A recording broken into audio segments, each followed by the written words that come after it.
This is one of my most favorite modifiers of all. It takes up no space, weighs nothing, and costs even less. In a previous video, I showed you how to get a focused spot of light on a person's face or an object with video lights. Well, what do you do when you have a flash? Well, they tell you to use this thing. This is especially if you're traveling, this is such an annoying thing, and this doesn't really work that well. It cuts the light down to a little tiny, weak, wimpy spot. So I don't use these. When I travel, I use these. This is called a honeycomb grid. I already made a video about this many, many years ago. Today I'm going to really focus on this. This is the best way, and it's the most awesome way to create a little spot of light with a flash when you're traveling, or even a LED light. This is called a honeycomb grid. It's a grid that has very fine honeycomb style mesh on it that basically focuses the light. So let me show you real quick. Let me demonstrate. Here we have a basic reflector. It just lights up the whole wall. Well, watch what happens when I put a 10-degree honeycomb grid on there. Now we have a focused beam of light that focuses right there on his face. And the cool thing is it's not a hard edge. It's a nice feathered edge. So this is a 10-degree honeycomb grid. This is my favorite one. This is the only one I use. Here's a 20, here's a 30, here's a 40, and there's a 50. Look at the difference between the 10 and the 40. It's a big difference. So the tighter the grid is, the more focused the beam is. That's a 10-degree. This is a 20-degree, 30-degree. When I take my pictures when we're doing our photo shoots, I like to focus the light on the person's face and not everything, because that just makes it boring. It draws the attention of the face, basically from the upper body of the face, and that's what these do. So today we're going to compare all kinds of different honeycomb grids on different types of lights and show you what the differences are. The basic light that I always have used is the 600 to 8600. That's the old reflector that it comes with. This is the original one, the BM, the bowel movement. If I want to focus the beam on the person's upper body, then I put a honeycomb grid in there, and that just fits right in there. Now, and it's just so easy to put in there. And look how small this is. As a modifier, it takes up no space at all. Anyway, so this is the original reflector, and here's a left photo reflector. Adds another stop of light to it. So this is obviously a Bowens mount. This is the original reflector.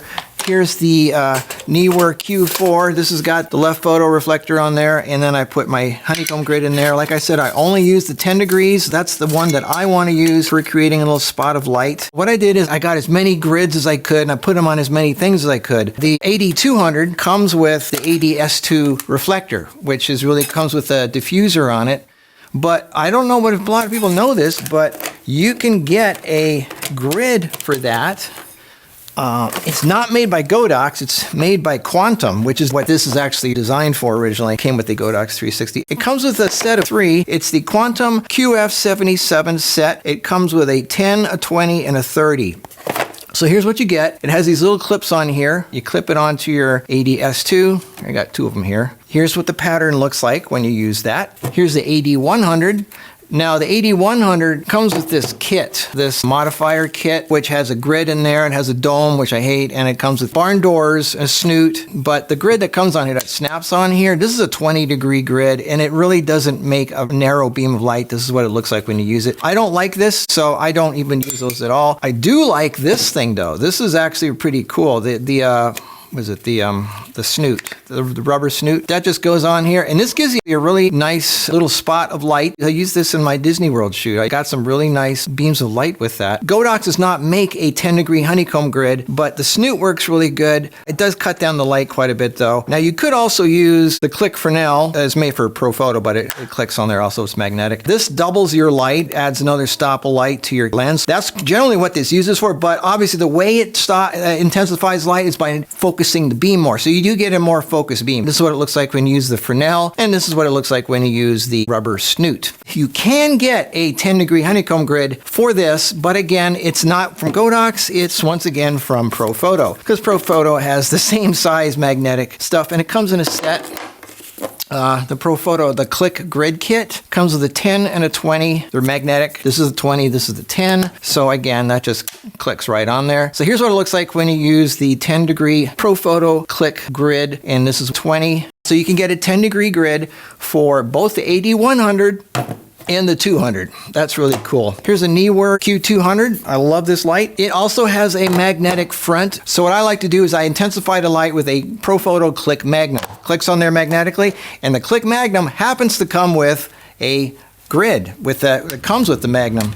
Now, unfortunately, it's a 20-degree grid, but it still works better than most 20-degree grids. Speaking of Profoto, you know how I like to use the OCF zoom reflector. It makes the light, intensifies the light more, and it's not very big. It doesn't take up a lot of space, but they do not make a grid for the OCF zoom.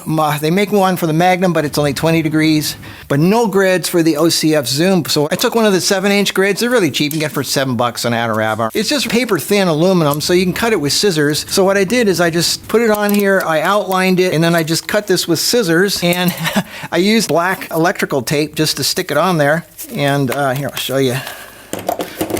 So this is an OCF zoom reflector that I hand cut a 10-degree honeycomb grid, and I just taped it on there, and it works really good. Here's what it looks like when you stick the honeycomb grid on the zoom. This is one of the best working ones. I'm really happy with this. So here's a chart I created for your viewing pleasure and educational purposes. I'll post a link if you have a really boring life and want to download it. I love using honeycomb grids. I've used them so much in so many photo shoots where I can just focus the light on a spot that I want. Through all the years, I've used honeycomb grids so much. It's just a great way of creating a spotlight. They're great, and they take up no space. They're lightweight, they're cheap, they're like $7. I love them. That's my keywords, my buzzwords for being happy. There you go. I hope you got something out of this. I'll see you in the next video. Bye.